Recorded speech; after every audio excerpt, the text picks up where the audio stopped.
नमस्कार मित्रों। भगवान कल की अवतार की यह दुर्लभ कथा जो आप देखने जा रहे हैं, कल की पुराण, जो महर्षि व्यास जी द्वारा आज से हजारों साल पहले अपनी दिव्य दृष्टि द्वारा संस्कृत भाषा में लिखी गई थी, को हिंदी में रूपांतरित कर आपके सामने प्रस्तुत किया गया है। अगर आप वाकई में भगवान कल की अवतार के बारे में सही और सत्य जानकारी प्राप्त करना चाहते हैं, तो आप बिल्कुल सही जगह पर है। वीडियो में अंत तक बने रहिए। इस प्रस्तुति में हम जानने वाले हैं कि कैसे भगवान कल्कि और अश्वत्थामा का मिलन कलयुग में होगा, और भगवान कल्कि जी के बारे में वो 10 रहस्य जो आज तक हमसे छुपाए गए। साथ ही जानेंगे कि भगवान कल्कि जी के शरीर पर वो कौन से 3 निशान होंगे जो उन्हें अवतार साबित करेंगे, और भगवान कल्कि जी के शक्तिशाली अस्त्र जो आज भी धरती पर मौजूद है। दोस्तों, वीडियो शुरू करने से पहले आपसे निवेदन है कि चैनल को सब्सक्राइब कर दे ताकि ऐसी जानकारी आपको और हमको मिलती है। दोस्तों, हम भगवान कल्कि को देख पाए या नहीं, ये तो हमें नहीं पता, लेकिन क्यों ना हम उनके जीवन के वृतांत को सुनकर हमारे जीवन को धन्य बनाएं। जब भी धरती पर अधर्म बढ़ता है तो भगवान विष्णु धर्म की पुनः स्थापना के लिए अवतार लेते हैं। हमारे धर्म शास्त्रों में भगवान विष्णु के 10 अवतारों का उल्लेख मिलता है, जिनमें से 9 अवतार श्रीहरि पहले ही ले चुके हैं, जबकि 10वां कल्कि अवतार अभी होना बाकी है। तो मित्रों, आखिर कब और कहां जन्म लेंगे कल्कि? भगवान, उनका ये अवतार कैसा दिखेगा, और वो इस अवतार में किसका वध करेंगे? कल्कि अवतार से जुड्ढी।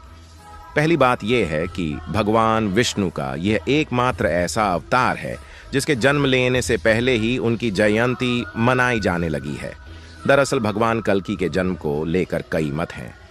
एक मत के अनुसार भगवान का जन्म शुक्ल पक्ष की द्वादशी तिथि को होगा, जबकि एक दूसरे मत के अनुसार सावन मास की 6ठी तिथि को भगवान कल्कि इस धरती पर जन्म लेंगे। और मित्रों, इन दोनों ही तिथियों को आज के दौर में कल्कि जयंती के रूप में मनाया जाता है। कल्कि अवतार का विस्तृत उल्लेख हमें विष्णु पुराण में मिलता है, जिसके अनुसार भगवान कल्कि का जन्म उत्तर प्रदेश के मुरादाबाद जिले के संभल गांव में होगा। उनके पिता का नाम विष्णुयश और माता का नाम सुमति होगा। और मित्रों, ये दोनों ही भगवान विष्णु के परम भक्त होंगे। तीसरा, मान्यताओं की माने तो भगवान विष्णु का यह अवतार 64 कलाओं में निपुण होगा। जब लोगों के हृदय में सिर्फ अधर्म भर जाएगा तो भगवान कल्कि ही लोगों को अधर्म से धर्म के मार्ग पर लेकर आएंगे। श्रीमद् भागवत के बारे में अध्याय में भगवान कल्कि की कथा विस्तार से दी गई है। इसमें बताया गया है कि यह अवतार भगवान विष्णु का 10वां और आखिरी अवतार है, जिसके बाद कलयुग का अंत और सतयुग की पुनः शुरुआत होगी। श्रीमद् भागवत के अनुसार भगवान राम की ही तरह भगवान कल्कि के भी 4 भाई होंगे। उनकी 2 पत्नियां भी होंगी। पहली माता लक्ष्मी के रूप में पद्मा और उनकी दूसरी पत्नी रमा होंगी। मान्यता है कि रामावतार के समय अर्थात त्रेता युग में वैष्णवी नाम की एक स्त्री ने जन्म लिया था, जिसने भगवान श्री राम से विवाह की इच्छा प्रकट की। तब भगवान राम ने ही उन्हें विवाह का वचन देते हुए अपने कल्कि अवतार के बारे में बताया था। तभी से वैष्णवी तपस्या कर रही है, और उनकी तपस्या समाप्त होने के बाद कल्कि अवतार में भगवान विष्णु ही उनसे दूसरा विवाह करेंगे। चौथा, विष्णु पुराण के अनुसार भगवान परशुराम भगवान कल्कि के गुरु होंगे। इसलिए आज भी भगवान परशुराम महेंद्र गिरी पर्वत पर तपस्या करके कल्कि अवतार की प्रतीक्षा कर रहे हैं, ताकि वो उन्हें शस्त्र और शास्त्र दोनों का ज्ञान दे सके। पांचवा, विष्णु पुराण में इस बात का भी उल्लेख मिलता है कि परशुराम जी की आज्ञा का पालन करते हुए भगवान कल्कि भगवान शिव की तपस्या करेंगे, जिसके बाद उन्हें दिव्य शक्तियां प्राप्त होंगी, और उनकी मदद से ही वो अधर्मी लोगों का संहार करेंगे। छठा, मित्रों, कल्कि अवतार के बारे में यह भी कहा जाता है कि वो दुनिया के सभी राजाओं को पराजित कर उनका वध कर देंगे। वो सिर्फ इस धरती पर ही नहीं बल्कि समुद्र पर भी राज करेंगे। सातवां, जैसा कि मैंने आपको बताया कि भगवान कल्कि 64 कलाओं से युक्त होंगे, जो श्वेत रण के घोड़े पर सवार होंगे। अग्नि पुराण के 16वें अध्याय के अनुसार इस घोड़े का नाम देवदत्त होगा, और इस अवतार में श्री हरि के एक हाथ में तलवार और दूसरे हाथ में तीर कमान होगा। जिससे वो दुष्टों का संहार करेंगे। 8वां, इसके अलावा भगवान कल्कि के पास एक रहस्यमय तोता भी होगा जिसका नाम शूक होगा। ये तोता भूत, वर्तमान और भविष्य काल का संपूर्ण जाता होगा, जो समय समय पर अपनी शक्तियों से भगवान कल्कि की सहायता करेगा और कई तरह की महत्वपूर्ण जानकारियां देगा। 9वां विष्णु पुराण के अनुसार कल्कि अवतार तब होगा जब कलयुग का अंत निकट आ जाएगा, जब धरती पर हर जगह सिर्फ पाप का बोलबाला होगा। लोग अधर्मी होंगे जो सिर्फ अपने ही बारे में सोचेंगे। उन्हें न तो शास्त्रों का ज्ञान होगा और न ही उनमें संस्कार होंगे। वैसे मित्रों, अभी कलयुग का यह पहला चरण ही चल रहा है, इसीलिए कहा जाता है कि अभी कल्कि अवतार होने में समय है। लेकिन कुछ लोग ऐसे भी हैं जो ये दावा करते हैं कि भगवान कल्कि का अवतार हो चुका है और भगवान कुछ समय बाद सबके सामने आएंगे। 10वां मित्रों, जैसा कि आप जानते हैं कि सनातन धर्म में काल चक्र को 4 युगों में विभाजित किया गया है और द्वापर युग में जब भगवान कृष्ण बैकुंठ लौट गए थे तब धरती पर कलयुग की शुरुआत हुई। ऐसे में जब भगवान कल्कि पापियों का सर्वनाश कर देंगे और वो भी बैकुंठ लौट जाएंगे तो धरती पर भयंकर प्रलय आएगी और यहां से जीवन खत्म हो जाएगा। लगातार 12 वर्षों तक बारिश होगी, जिसके बाद पूरे जीवन की स्थापना होगी और फिर उस युग को सतयुग कहा जाएगा। मित्रों, ये वो युग होगा जिसमें हर तरफ धर्म का ही बोलबाला होगा। लोग बच्चों की तरह सच्चे मन वाले होंगे और उनके मन में एक दूसरे के प्रति बैर नहीं बल्कि प्रेम होगा और वो ईश्वर की भक्ति में लीन रहेंगे। सबसे खास बात ये कि माना जाता है कि सतयुग में मनुष्य की आयु 1,00,000 वर्ष तक और उसकी लंबाई 40 से 50 फीट तक होगी। तो मित्रों, ये थी कल्कि अवतार से जुड़ी वो 10 बातें जिनसे अधिकतर लोग आज भी अनजान हैं। अब जानते हैं कल्कि भगवान के शक्तिशाली अस्त्र शस्त्र जो धरती पर आज भी मौजूद है। दोस्तों, भगवान विष्णु ने समय समय पर इस संसार की रक्षा की है और इसके लिए उन्हें अनेक अवतार भी लेने पड़े थे, जैसे मत्स्य अवतार, यानी कि ये अवतार मछली की तरह दिखता है। कूर्म अवतार, यह अवतार कछुए के समान दिखता है। वराह अवतार, यह अवतार विकराल की तरह दिखता है। नरसिंह अवतार, इस अवतार में भगवान आधे शेर और आधे मनुष्य के रूप में अवतरित हुए हैं। परशुराम अवतार, राम अवतार, कृष्ण अवतार, बुद्ध अवतार और भगवान का कल्कि अवतार, इन सभी अवतारों में हम ये जानते हैं कि कल्कि अवतार को छोड़ कर भगवान विष्णु और सभी अवतारों में अवतरित हो चुके हैं। लेकिन हम ये नहीं जानते हैं कि भगवान कल्कि अवतार ले चुके हैं या फिर भविष्य में अवतार लेने वाले हैं। दोस्तों, भगवान विष्णु ने आज तक जितने भी अवतार लिए हैं वो सारे अवतार काल चक्र के अलग अलग युगों में हुए। जैसे सतयुग में मत्स्य अवतार हुआ, त्रेता युग में राम अवतार हुआ, द्वापर युग में कृष्ण अवतार हुआ और कल युग में भगवान विष्णु का अंतिम कल्कि अवतार होगा। ऐसा भविष्य पुराण में लिखा हुआ है। दोस्तों, भगवान विष्णु ने जब जब अवतार लिए हैं तब उनके अवतारों में अलग अलग शक्तियां होती थीं और वे अलग अलग अस्त्र एवं शस्त्रों से लैस होते थे। भगवान परशुराम फरसे का प्रयोग करते थे, भगवान राम धनुष एवं बार का प्रयोग करते थे, भगवान कृष्ण सुदर्शन चक्र का प्रयोग करते थे। लेकिन दोस्तों, क्या आपको ये पता है कि भगवान विष्णु जब कल्कि अवतार लेंगे तो उनके पास कौन कौन से अस्त्र एवं शस्त्र होंगे? भगवान श्री कल्कि की भक्ति इस समय ऐसे कवच के समान है जो हमारी हर प्रकार से रक्षा कर सकती है। भगवान श्री कल्कि की भक्ति व्यक्तिगत न होकर के समष्टिगत है। जो भी व्यक्ति भगवान श्री कल्कि की भक्ति करता है वो ये चाहता है कि भगवान जल्दी से जल्दी इस धरती पर आए और सभी बुराइयों एवं दुष्टों का नाश कर दें। दोस्तों, कल युग यानी कि कलह कलेश का युग, जिस युग में सभी के मन में असंतोष हो, सभी मानसिक रूप से दुखी हो, वह युग कलयुग है। कहा जाता है कि कलयुग की शुरुआत महाभारत काल से ही हो गई थी और तभी से कलयुग ने अपना कार्य करना शुरू कर दिया। कलयुग के कारण लोगों के मन दूषित होने लगे, उनके मन में औरों के प्रति घृणा उत्पन्न होने लगी और पुराणों में लिखा है कि जब जब संसार में पाप बहुत ज्यादा बढ़ा है तब तब भगवान अवतरित होकर उन दुष्टों एवं पाप का नाश किया है। जब भगवान कल्कि जन्म लेंगे तो उन्हें अस्त्र एवं शस्त्र और युद्ध में लड़ने की सभी विद्याएं भगवान परशुराम जी सिखाएंगे, वहीं उनके गुरु कहलाएंगे। और आज भी इस कलयुग में वे जीवित हैं और वे महेंद्र पर्वत पर निवास करते हैं और वहीं पर वे ध्यान में लीन रहते हैं। दोस्तों, हमारी धरती पर कुछ ऐसे शक्तिशाली अस्त्र एवं शस्त्र छुपे हुए हैं जो महाविनाशक है और उन शस्त्रों को भगवान कल्कि धारण करके समस्त संसार से पापियों का अंत करेंगे। तो दोस्तों, चलिए जानते हैं भगवान कल्कि के दिव्य अस्त्र शस्त्रों और उनकी दिव्य शक्तियों और सुदर्शन चक्र का रहस्य। शिव पुराण के अनुसार सुदर्शन चक्र का निर्माण भगवान शिव ने किया था। शिव ने यह भगवान विष्णु को श्रेष्ठ संचालन के लिए दिया था। अन्य पुराणों में भी बताया गया है कि सुदर्शन चक्र का निर्माण विश्वकर्मा जी ने किया था। सूर्य की अवैध राग ऐसी उन्होंने 3 चीजों का निर्माण किया था: पुष्पक, विमान, त्रिशूल और सुदर्शन चक्र। दोस्तों, जब भगवान श्री कृष्ण ने देह त्याग किया था तब सुदर्शन चक्र का क्या हुआ? इसका जवाब हमें भविष्य पुराण में मिलता है, जिसमें बताया गया है कि सुदर्शन चक्र को भगवान विष्णु या फिर उनके अवतार के सिवा और कोई धारण कर ही नहीं सकता और न ही कोई चला सकता है। जब भगवान श्री कृष्ण ने देह त्याग किया तब सुदर्शन चक्र वहीं पर पृथ्वी में समा गया और जब भगवान कल्कि अवतार लेकर धरती पर जन्म लेंगे तब वो सुदर्शन चक्र को दोबारा पृथ्वी के गर्भ से धारण करेंगे। कहा जाता है कि कलयुग के अंत के समय जब बुराई अपने चरम पर होगी तब युद्ध में कल्कि अवतार सुदर्शन चक्र को धारण कर संसार में व्याप्त सभी बुराइयों का अंत कर देंगे। कल्कि अवतार का घोड़दा। दोस्तों, पुराणों में दी गई जानकारी के मुताबिक कल्कि अवतार के पास एक घोड़ा होगा जो सफेद रंग का होगा। वो बहुत ही ज्यादा फुर्तीला और शक्तिशाली होगा।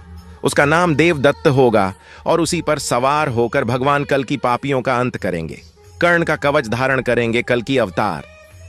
दोस्तों, इंद्रदेव ने कर्ण के कवच को ले तो लिया था, लेकिन छल से पाई गई कोई भी चीज इंद्रदेव अपने साथ स्वर्गलोक नहीं ले जा सकते। तत्पश्चात इंद्र ने कर्ण के कवच और कुंडल को धरती लोक पर समुद्र के किनारे किसी गुप्त जगह पर छुपा दिया। उसके बाद चंद्रदेव की उस पर नजर पड़ी और वह उसे चुरा कर भाग रहे थे। तब समुद्र देव ने चंद्रदेव से कवच और कुंडल को बचाया। ऐसा माना जाता है कि तब से सूर्य देव और चंद्रदेव इस कवच और कुंडल की रक्षा कर रहे हैं। लेकिन दोस्तों, अगर हम सूर्य देव और समुद्र देव की कहानी को समझे तो वह जगह जहां पर सूर्य की रोशनी सबसे पहले समुद्र को छूती हुई प्रतीत होती हो, यानी कि उड़ीसा शहर, वहां पर पूरी गांव के निकट कोणार्क का सूर्य मंदिर, जिसे 13वीं शताब्दी में बनवाया गया था। वैसे तो इस मंदिर को कई बार बनवाया गया, लेकिन आक्रमणकारियों द्वारा इसे बहुत बार तोड़ा भी गया था। प्राचीन काल से यहाँ सूर्य मंदिर बनाया गया है और कभी भी इस मंदिर में पूजा करने के कोई भी सबूत नहीं मिले। सोचने की बात तो यह है कि क्यों बार बार इस मंदिर को तोड़ा जाता था। आखिर आक्रमणकारी वहां पर क्या ढूंढने की कोशिश करते थे? कहीं महाकर्ण के कवच और कुंडल तो नहीं थे। ऐसा माना जाता है कि इस मंदिर के नीचे गुप्त गुफा जाती है, जहां पर कर्ण के कवच और कुंडल रखे हुए हैं और उनकी रक्षा तक्षक नाग करता है। आज के समय में कवच और कुंडल का रहस्य सिर्फ चिरंजीवी लोग ही जानते होंगे, जैसे कि हनुमान जी, परशुराम जी। आज अगर वह कवच और कुंडल किसी भी इंसान के हाथ में लग जाए तो वह सबसे शक्तिशाली बन जाएगा। और क्या आप सोच सकते हैं कि इस पाप भरी दुनिया का वो और क्या हाल करेगा? कई ग्रंथ और कहानियों में ऐसा लिखा गया है कि भगवान विष्णु के 10वें अवतार यानी कि भगवान कल्कि उन्हीं को इस कवच की पूरी सच्चाई पता होगी और वही अवतार इस कवच और कुंडल को उस गुफा से निकालकर प्रयोग करेंगे। दोस्तों, 64 कलाओं से युक्त कल्कि अवतार जब कली पुरुष से युद्ध करेंगे तो वे युद्ध के दौरान कवच और कुंडल को अपने शरीर पर धारण करेंगे।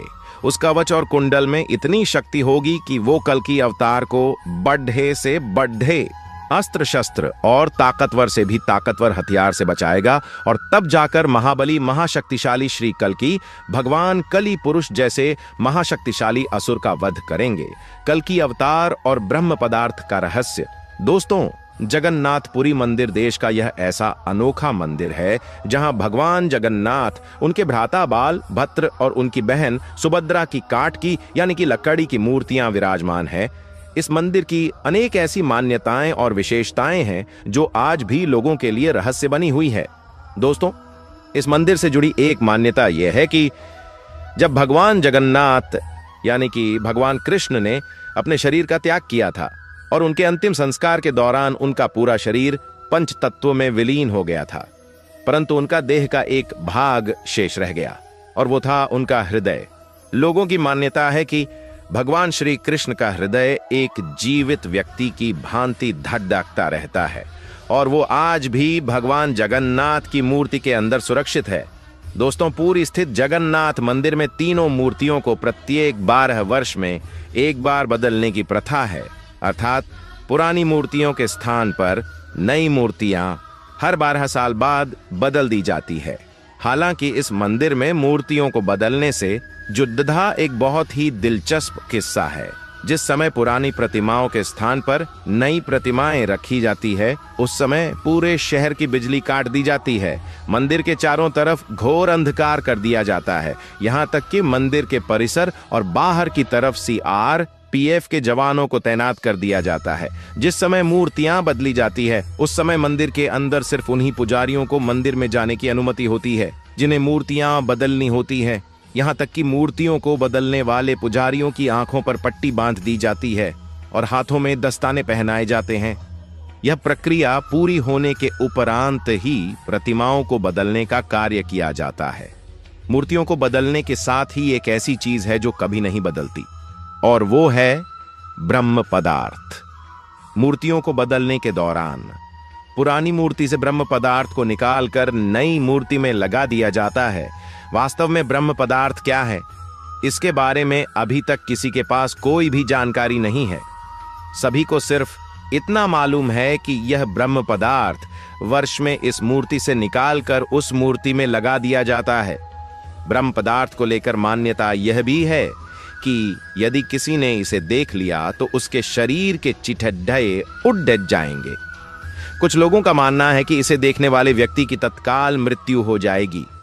तो दोस्तों, अब आप जरा सोचिए कि ब्रह्म पदार्थ जो इस संसार में इतना शक्तिशाली है, जिसे देखने वाले के चिढ़े उड़ जाते हैं, उसमें कितनी शक्तियां होंगी। और बड़ी बात तो यह है कि इसे भगवान कृष्ण का दिल कहा जा रहा है, और ये भी कहते हैं कि उनके दाह संस्कार के बाद भी यह लगातार ढक रहा है। हो न हो इस ब्रह्म पदार्थ में यानी कि भगवान कृष्ण के दिल में असीमित शक्तियां हैं।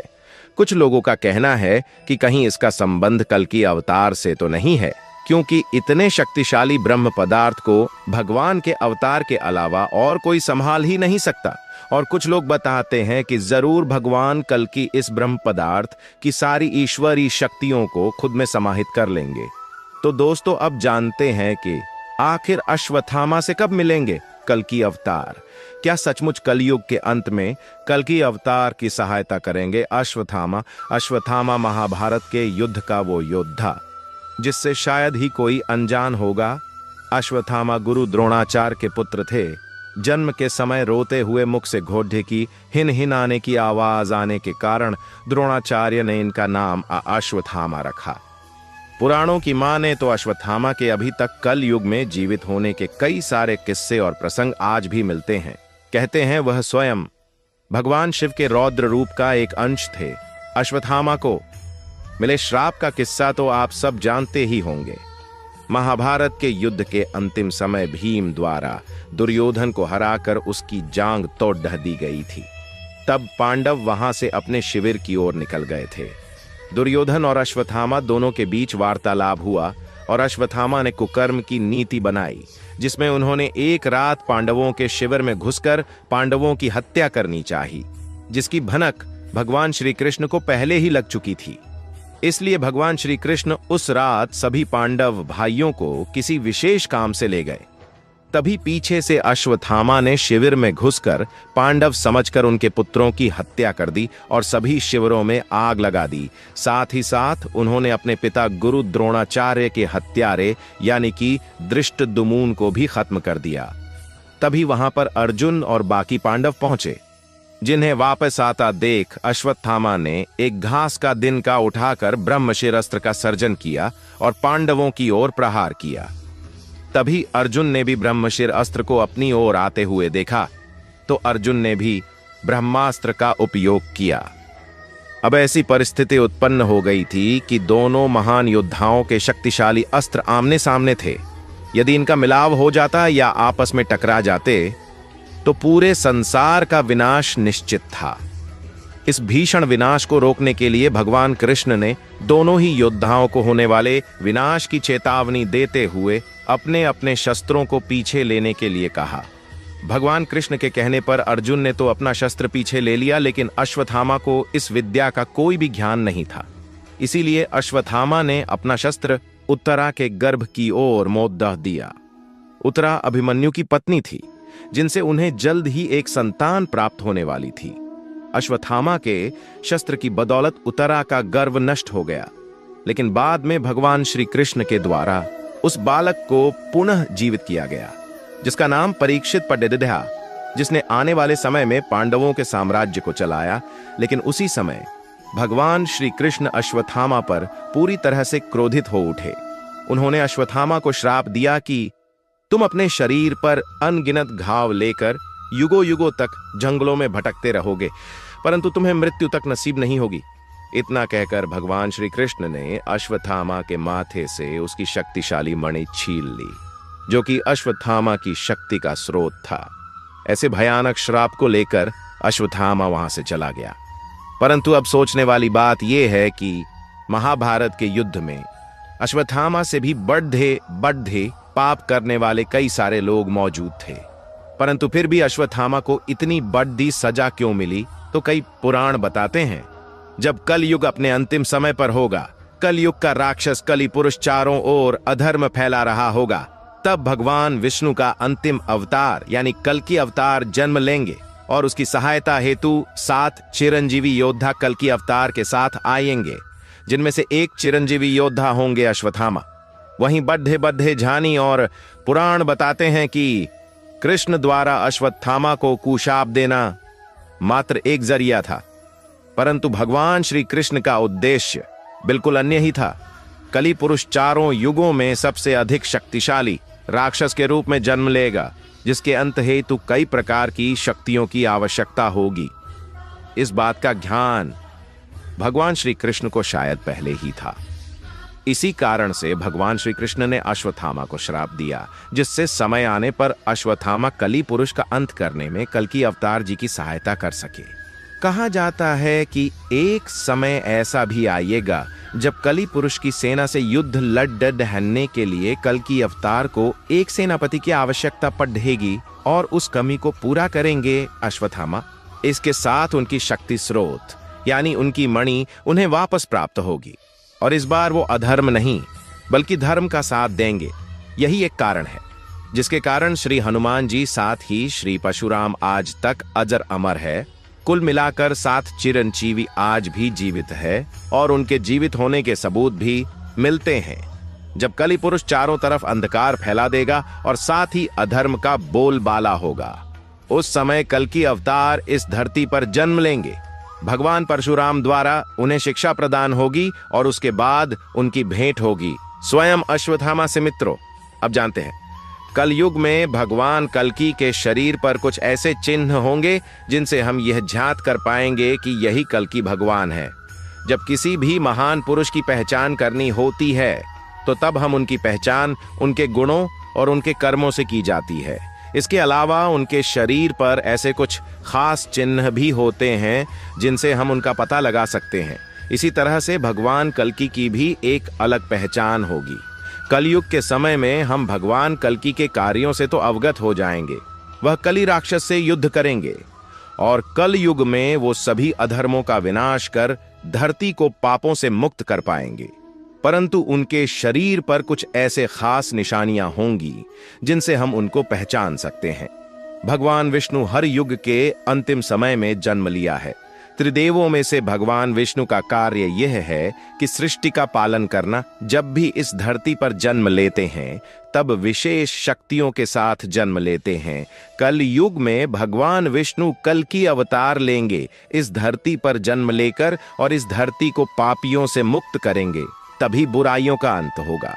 भगवान कल की अवतार की पहचान उनके शरीर पर लगी, उस कौस्तुभ मणि से होगी। उस मणि का नाम होगा कौस्तुभ मणि।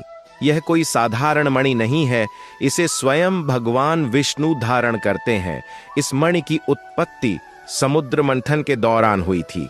पुराणों के अनुसार समुद्र मंथन के समय प्राप्त 14 रत्नों में से एक है। कहा जाता है कि यह मणि आज भी हमारे पृथ्वी पर है। पद्मनाथ स्वामी मंदिर में 7वें दरवाजे के पीछे यह मणि छुपी हुई है। आज तक कोई भी मनुष्य इस 7वें दरवाजे को खोल नहीं पाया है। जब कल की भगवान इस धरती पर जन्म लेंगे, तब उस मंदिर के इस दरवाजे को खोलकर उस मणि को वह प्राप्त कर लेंगे। महाभारत में अश्वत्थामा के पास भी कुछ इसी प्रकार की मणि थी। उसके पास जन्म से ही उसके माथे पर ये मणि लगी हुई थी। उस मणि के कारण वह इतना ज्यादा शक्तिशाली और अमर हो गया था कि वह आज भी जिंदा है। उसे कोई भी राक्षस मार नहीं सका। इसके अलावा भगवान कल्कि के माथे पर आधे चंद्र के आकार जैसा चिन्ह बना होगा। इस प्रकार का एक और चिन्ह उनके गले पर भी बना होगा। कल्कि दिखने में तो एक साधारण मनुष्य की तरह होंगे, परंतु उनकी शक्तियां अद्भुत होंगी। ऐसी शक्तियां किसी में नहीं होगी। कल्कि अवतार के माथे पर एक चंद्र के आकार का विशेष चिन्ह होगा। इसका मतलब उनका मुख्य चंद्र के मुख्य जैसा तेज वाला होगा। द्वापर युग के समय में भी इस प्रकार चिन्ह श्री कृष्ण के माथे पर भी था। अब कल युग में भगवान कल्कि के माथे पर भी इसी प्रकार का चिन्ह होगा। इसके अलावा भगवान कल्कि विशेष ज्ञान और कौशल के साथ इस धरती पर अपना आखिरी अवतार लेंगे। तो दोस्तों, आज की वीडियो में बस इतना ही। अगर वीडियो अच्छी लगी, वीडियो को लाइक करें, चैनल को सब्सक्राइब करें और बेल आइकन प्रेस करें ताकि भगवान कल्कि जी की ऐसी जानकारी आप तक सबसे जल्दी पहुंचे। धन्यवाद।